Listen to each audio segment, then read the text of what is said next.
First, you have some time to look at questions 1 to 6.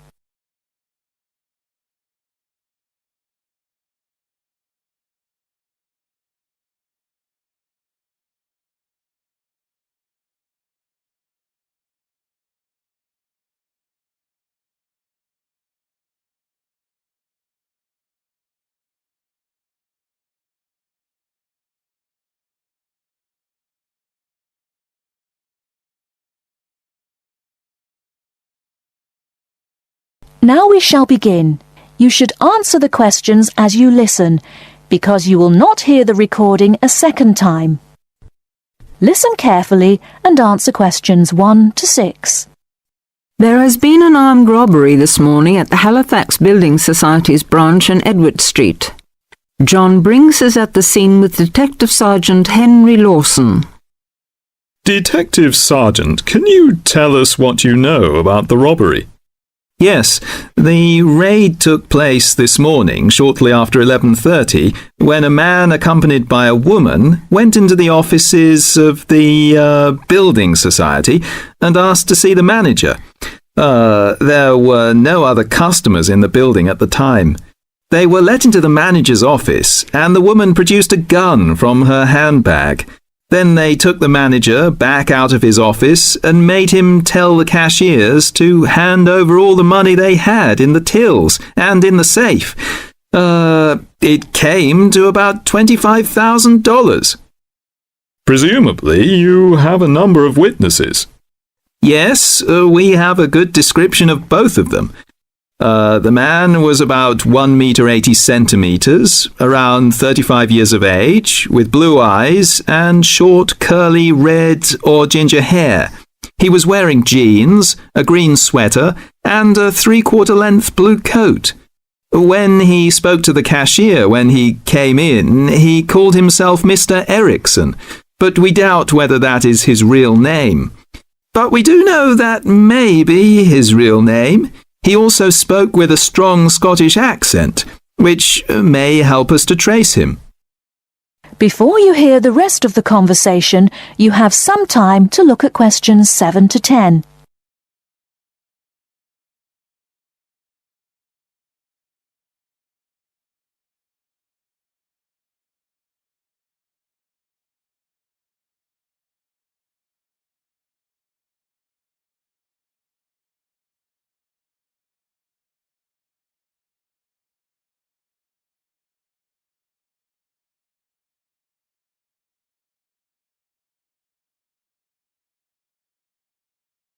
Now listen and answer questions 7 to 10. And what about the woman? Now, she is in her early 20s, slim and quite tall, about 1 meter 70 centimeters. She was wearing a long white raincoat, which was quite loose-fitting, and which she didn't take off. She had a beige handbag, which they used to hide the gun in. She's got straight, shoulder-length blonde hair, blue eyes, and like the man, has a noticeable accent. Do you have any other information? Yes, the car they used was seen by 2 or 3 people. It's a blue or dark blue Ford Escort, and we have the registration number. And it's G595ERI. I'll say that again. It's G595ERI. Now, the car was stolen from Bishopstone just over a week ago, so if anyone has seen it in the last week, we would like to hear from them. We also know that the car's front left headlight was broken when it was stolen, and is still broken, we think. So, you would like information from the public about the car? Yes, and the people. We're appealing to anyone who thinks they may recognise the 2 robbers or know anything about the car. We've set up an incident room in Swindon and the telephone number is 774529. So we would like people to ring us if they have any information. And of course, all calls will be dealt with in the strictest confidence.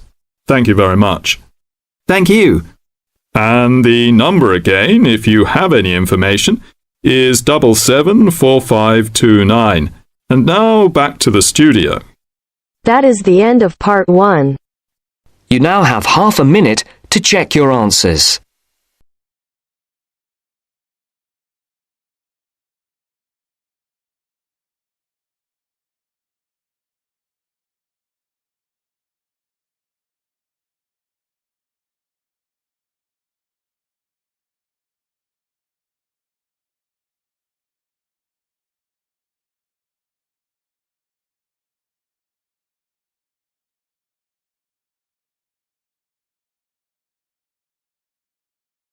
Now turns to Part 2. Part 2. You are going to listen to a conversation between two students about preparing a questionnaire as part of an essay assignment. First, you have some time to look at questions 11 to 14.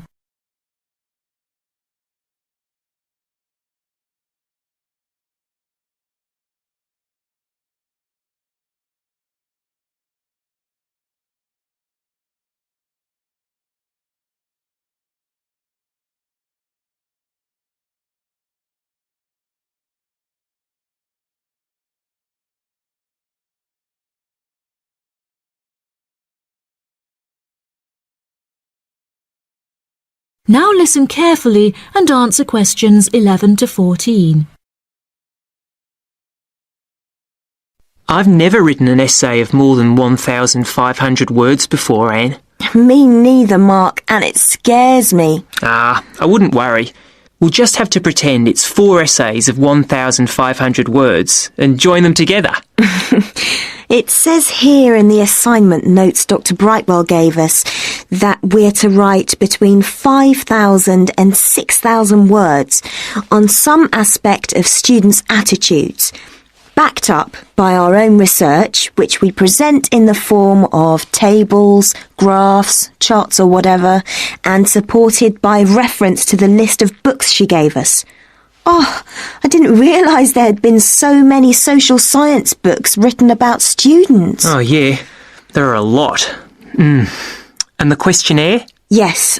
We have to prepare a questionnaire to gather our own data for the graphs, etc., and hand it in to Dr. Brightwell in draft form in 2 weeks' time. 2 weeks?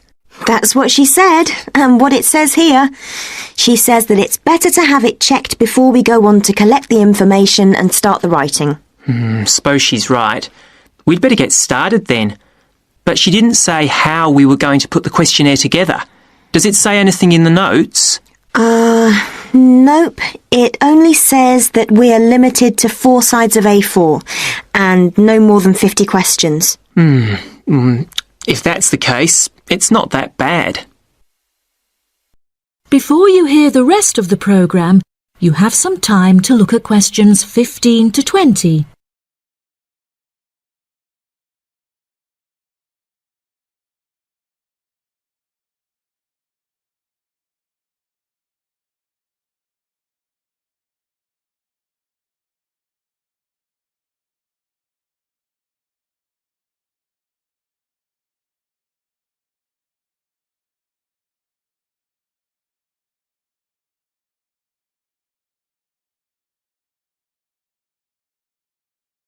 Now listen and answer questions 15 to 20. So, how are we going to do it? Well, first we need to know who we're aiming it at. Then decide how many questions we're going to ask. I think we could have about 40 questions maximum. I don't think there's any real need to go up to the 50 limit. And I think we should keep the questions themselves very simple. Don't worry. In my case, they will be. We could have a mixture of question types, like multiple choice questions, yes, no, and agree, disagree, with boxes for people to tick. If people are asked to write down anything, it's unlikely they will fill it in. So, are we going to give this questionnaire out to people to hand in, or are we going to just stop and ask them around the campus or on the street? I don't really know. Did she say anything about this? No, she didn't. And there is nothing in these notes she gave us either. I think we ought to give them out. Okay. Anyway, it won't affect the way we design the questionnaire. We're both doing it on different subjects, but there's nothing wrong with pooling our ideas about the mechanism of the questionnaire. No, none. What are you doing your project on?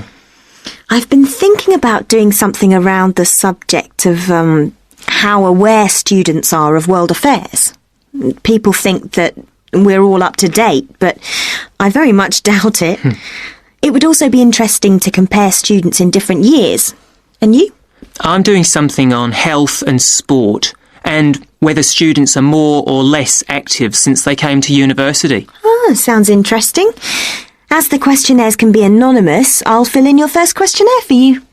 But I'm sure you won't be surprised by my answers. Somehow, I don't think so. I suggest we put together about 20 or 25 questions each and then meet tomorrow or the day after and compare them. Are you going to type yours up? Yeah, then I can come round to your place and we can work on them. You've got a laptop, haven't you? Yes, and I've got some new design software so we can play around with the layout. Brilliant. Are you any good at doing charts and things? I know how to do simple things on the computer, but we'll sort something out. Okay. I feel much better about all this now.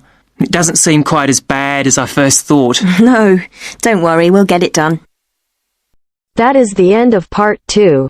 You now have half a minute to check your answers.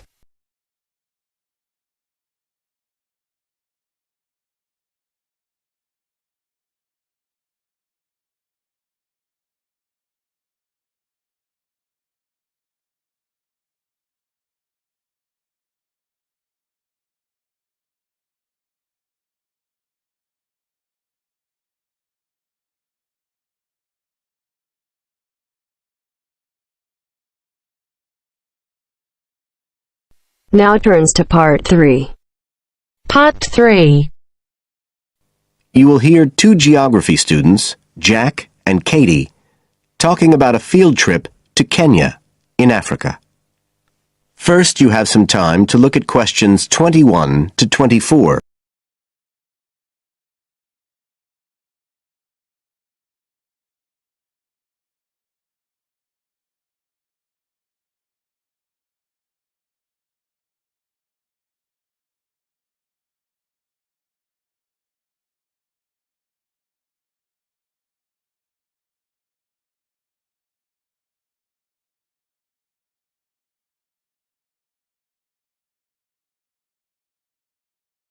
Now listen carefully and answer questions 21 to 24. Katie, hi. Thanks for inviting me round. Oh, thanks for coming. I know you're up to your neck in finals revision, but I've got to make up my mind about next year's geography field trip, and I'd really like your advice. We've got to choose between an African trip and one in Europe. They've told us a bit about both trips in the lecture, but I really can't make up my mind, and I know you did the African one last year. That's right.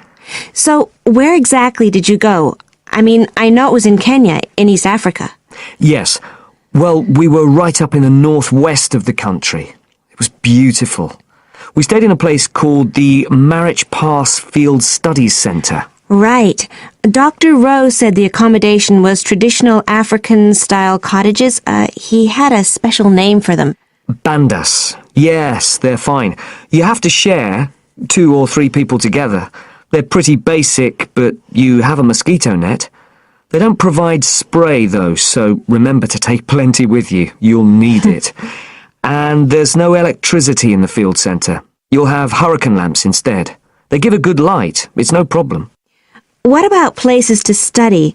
Dr. Rowe said there was a library? Yes, but it's quite small. There's a lecture room as well, but most of us worked out in the open air. There are plenty of places outside, and it's so beautiful. You're right in the middle of the forest clearing. I gather it's a relatively unmodernized area. Definitely. They actually set up the centre there because it's on the boundaries of 2 distinct ecological zones. The mountains, where the people are mainly agriculturalists, and the semi-arid plains lower down, where they're semi-nomadic pastoralists. Before you hear the rest of the conversation, you have some time to look at questions 25 to 30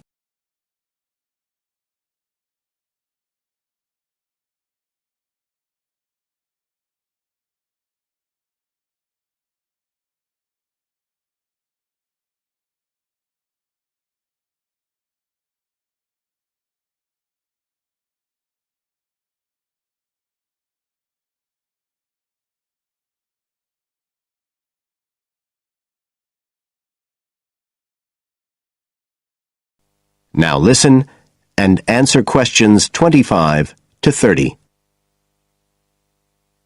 So, how much chance did you get to meet the local people there? Did you get the chance to do interviews? Yes, though we had to use local interpreters, but that was okay. Then we did field observation, of course, looking at environmental and cultural conditions, and morphological mapping. What's that? Oh, looking at the surface forms of the landscape, the slope elements and so on. What about specific projects? Yes, after the first 2 or 3 days, we spent most of our time on those. We could pretty well do what we wanted, although they all had to relate to issues concerned with development in some way. People did various things. Some were based on social and cultural topics, like the effect of education on the aspirations of young people, and some did more physical process-based studies, looking at things like soil erosion. My group actually looked at issues relating to water, things like sources such as rivers and wells, and quality and so on. It was a good project to work on, but a bit frustrating. We felt we needed a lot more time, really. Right. Dr. Rowe did say something about limiting project scope. Yes, he told us that too at the beginning, and I can see why now. What else? Well, we had some good trips out as part of the course. We went to a market town, a place called Sigur. That was to study distribution. And to look at agricultural production, we went to the Weiwei Valley. That's an important agricultural region. And what about animals? Did you have a chance to go to a national park? Sure. We did a trip on the last day, on the way back to the airport at Nairobi. But actually, there was lots of wildlife at the field centre. Vervet monkeys and baboons and lizards. It does sound good. It was excellent, I'd say. In terms of logistics, it was very well run. But it was more than that. I mean, it's not the sort of place I'd ever have got to on my own. And it was a real eye-opener. It got me really interested in development issues and the way other people live. I did find it frustrating at the time that we couldn't get as far as we wanted on the project, but actually I'm going to follow it up in my dissertation, so it's given me some ideas and data for that as well. So you'd say it was worth the extra money? Definitely. That is the end of part 3. You now have half a minute to check your answers.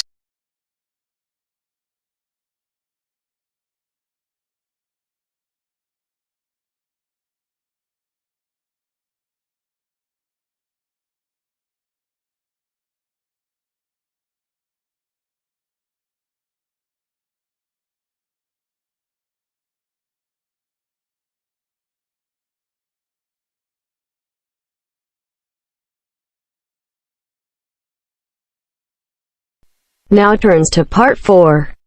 Part 4. You are going to hear a lecturer giving a talk on a type of fundraising for business called crowdfunding. First, you have some time to look at questions 31 to 40.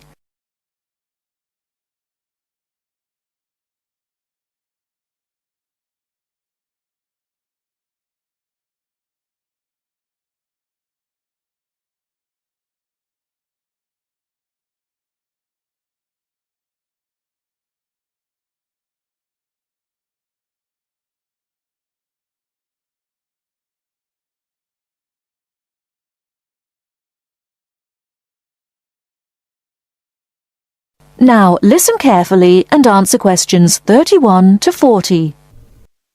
Good morning, everyone. Today we're continuing our look at funding opportunities for small start-up businesses. The emergence of social media has given companies the ability to connect with fans and potential customers directly. On the back of the growth in social media, a model of raising finance has emerged known as crowdfunding. This revolutionary way of raising finance began with micro-lending in the 90s.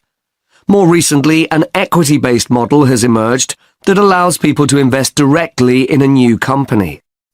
We're going to examine this in more detail later, but let's turn first to a third model, which I'll term a fan-based model.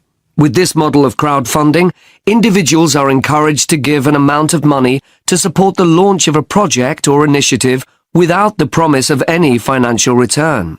Instead, there's a reward for donating.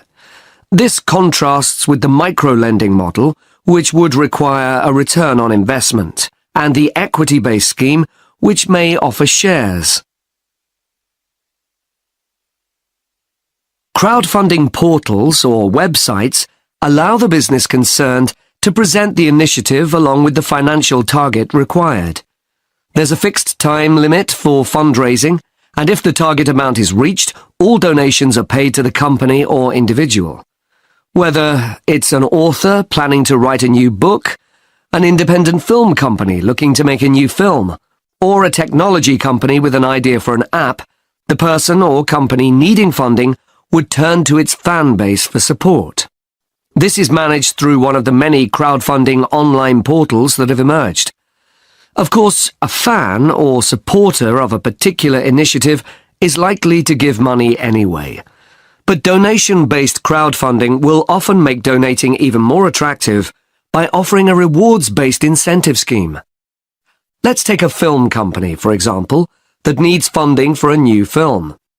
For a small set donation, the donor might be offered a free ticket to the premiere or a DVD of the film. A larger set donation might be rewarded by the chance to attend a launch event when the film goes live. Those people who make bigger donations could even be offered the chance to meet the cast of the film, whilst the highest level donation could see the person's name mentioned in the film credits. For companies that already have a significant fan base, crowdfunding offers a fantastic opportunity to raise money quickly from a large number of people, each of whom donates just a small amount of money. Compare this to the time and effort that would be needed to sell your idea to investors or your bank manager, particularly in an age when raising finance can be difficult. The company may also have links with partner companies or organizations that run fundraising events. In this case, you can significantly increase participation by working with these organizations to promote your crowdfunding project. Another significant advantage is that you can reach out to your fan base for feedback on the project while it's being developed, thus making the final product more appealing. Crowdfunding enables you to raise awareness of the product at an early stage, thus increasing the potential for sales. With so many people behind you, it can also act as a great incentive to get the best possible product out on time and on budget. However, there are disadvantages to bear in mind. The model can be described as all or nothing. If you don't reach the monetary target required in the agreed time, all promises of donations are cancelled and no money is paid, leaving you back at square one. Should this happen, or still worse, you receive the funding but are unable to come up with the product, not only will your fans end up disappointed, but the portal will record the fact that you failed to reach your target, or that the initiative failed. Fulfilling all the pledges that you've made to people can also be very time-consuming. For example, remembering to send out copies of books or free cinema tickets can sometimes be forgotten in the excitement and frenzy of launching your product. People sometimes forget to factor in the cost of rewards when calculating profit margins. But these can be significant. And finally, if you have a small fan base, for example, you're a new company or have a small social media footprint, raising awareness of your initiative will be challenging. These drawbacks aside, donation-based crowdfunding is a wonderful opportunity for individuals or small startups to raise funds for that exciting new project whilst reaching out and connecting to the people who are most likely to support and promote your work for you. That is the end of part 4. You now have half a minute to check your answers.